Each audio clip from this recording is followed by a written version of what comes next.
Assalamualaikum warahmatullahi wabarakatuh.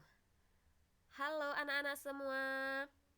Kembali lagi bersama Ibu Desi di bab 9 yang berjudul Ibadah Haji dan Kurban. Bagian yang pertama tentang ibadah haji. Seperti biasa, kita berdoa terlebih dahulu. Bismillahirrahmanirrahim. Allahumma inni as'aluka ilman nafi'an wa rizqan thayyiban wa amalan mutakabbalan. Ya Allah, aku memohon kepadamu ilmu yang bermanfaat, rizki yang thayyib, dan amalan yang diterima. Amin. Kita akan mempelajari tentang ibadah haji dan kurban. Materi yang pertama ibadah haji, dan yang kedua tentang ibadah kurban. Tujuan pembelajaran kita yaitu menjelaskan ketentuan pelaksanaan ibadah haji dengan benar dan menemukan hikmah pelaksanaan ibadah haji dengan benar. Bulan Dzulhijjah merupakan bulan yang dicintai oleh Allah. Bulan penuh dengan kemuliaan, terutama pada 10 hari pertama bulan Dzulhijjah. Ibadah haji dan kurban merupakan ibadah yang paling ditunggu-tunggu umat muslim pada bulan Dzulhijjah. Pada bulan Dzulhijjah, umat Islam juga merayakan hari raya besar Idul Adha. Apakah pernah ada keluarga atau tetangga kalian yang melaksanakan ibadah haji? Apakah kalian ingin berangkat ke tanah suci? Apakah kalian sudah tahu caranya? Nah, kalau kalian ingin ke sana, tentunya kalian harus mengetahui tata cara pelaksanaannya.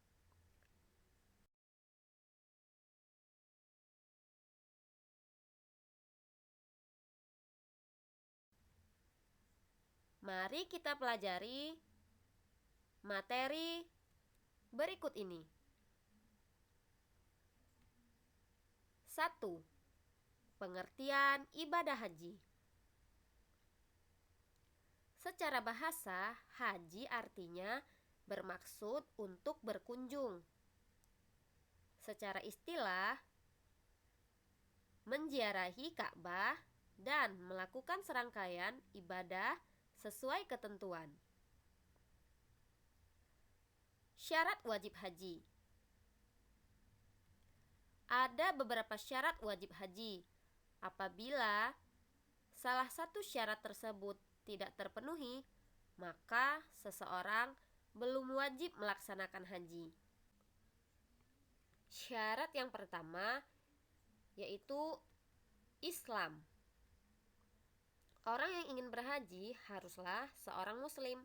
Jika ada seorang non-muslim ingin berhaji, maka hajinya tidak diterima sebelum ia masuk Islam.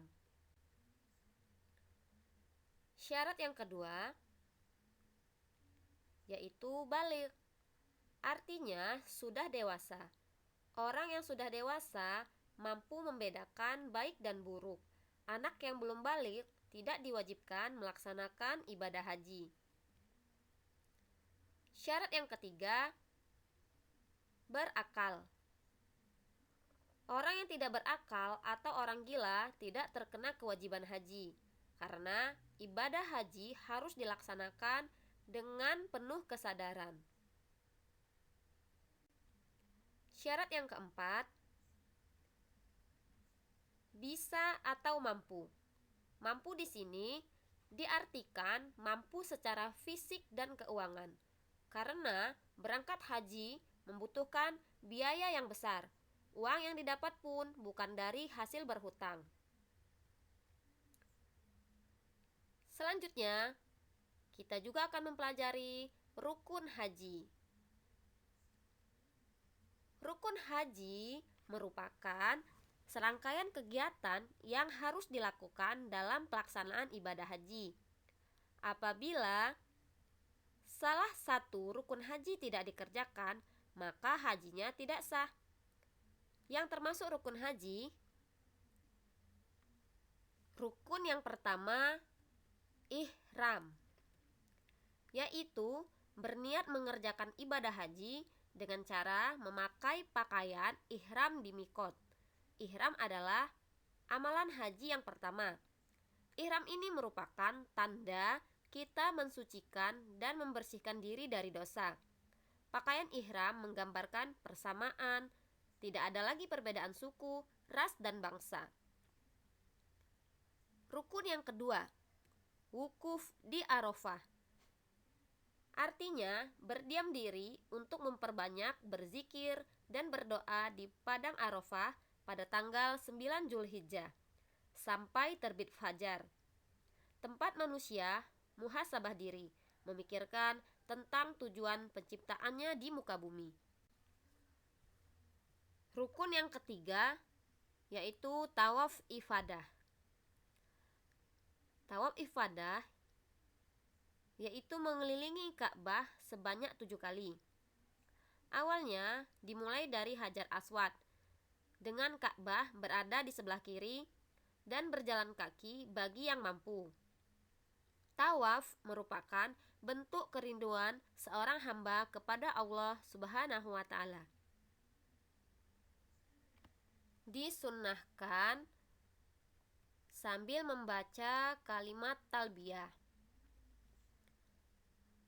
Labbaik Allahumma labbaik, labbaik la syarika lak labbaik, innal hamda wan nikmata laka wal mulka la syarika lak. Yang artinya, saya menyambut panggilanmu, wahai Allah. Saya menyambut panggilanmu. Tiada sekutu bagimu. Saya menyambut panggilanmu. Sesungguhnya segala pujian, kenikmatan, serta kekuasaan adalah milikmu. Tiada sekutu bagimu. Rukun yang keempat yaitu sya'i. Sya'i adalah berjalan atau berlari-lari kecil antara Bukit Safa dan Marwah sebanyak 7 kali. Sya'i mengajarkan manusia untuk bekerja keras dan sungguh-sungguh dalam mencari rezeki Allah. Rezeki yang halal yang akan mendatangkan ridho Allah. Dengan rezeki yang kita miliki, akan memudahkan kita melakukan ibadah kepada Allah. Rukun yang kelima, tahallul. Setelah melakukan sya'i, jamaah haji bertahalul, yaitu memotong atau mencukur rambut. Pelaksanaannya dengan cara memotong rambut paling sedikit 3 helai. Tahallul merupakan wujud membersihkan semua kotoran yang ada di kepala. Rukun yang terakhir, tertib, yaitu pelaksanaan seluruh rukun haji sesuai dengan urutan yang sesuai.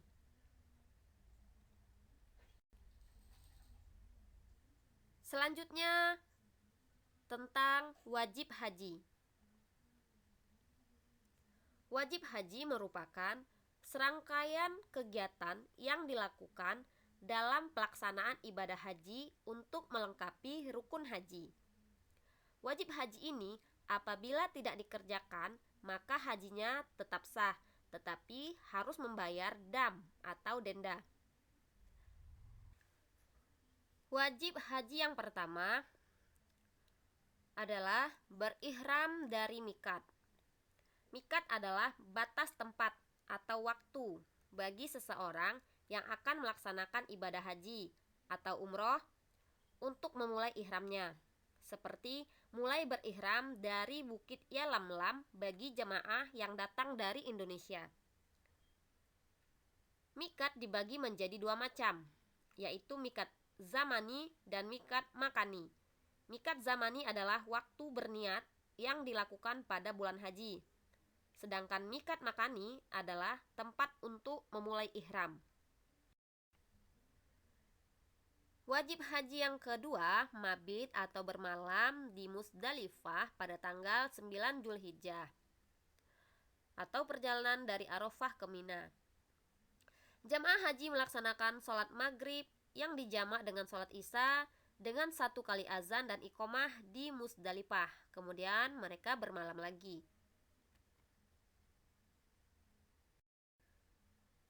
Selanjutnya, wajib yang ketiga yaitu melontar jumroh akobah tanggal 10 Zulhijjah.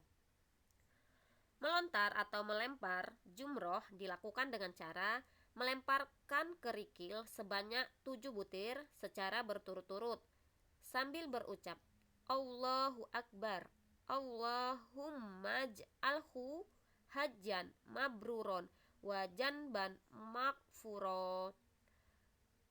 Kerikil yang dilempar harus mengenai tugu dan masuk ke dalam jurang besar tempat jumroh. Ini dilakukan sebagai simbol melempar setan yang menggoda manusia. Wajib haji yang keempat adalah mabit di Mina pada hari tasyrik 11, 12, 13 Zulhijjah. Hukumnya sunnah. Bermalam di Mina semalam penuh dilakukan mulai sore hari sampai terbitnya fajar dan boleh juga dilakukan dengan bermalam paling sedikit 2/3 malam. Yang kelima, melontar jumroh, ula, wusto, dan akobah pada hari tasyrik 11, 12, 13 Zulhijjah. Melontar jumroh merupakan melempar batu pada sebuah tempat yang diyakini untuk memperingati saat setan menggoda Nabi Ibrahim agar tidak menyembelih putranya, Nabi Ismail, dalam melaksanakan perintah Allah.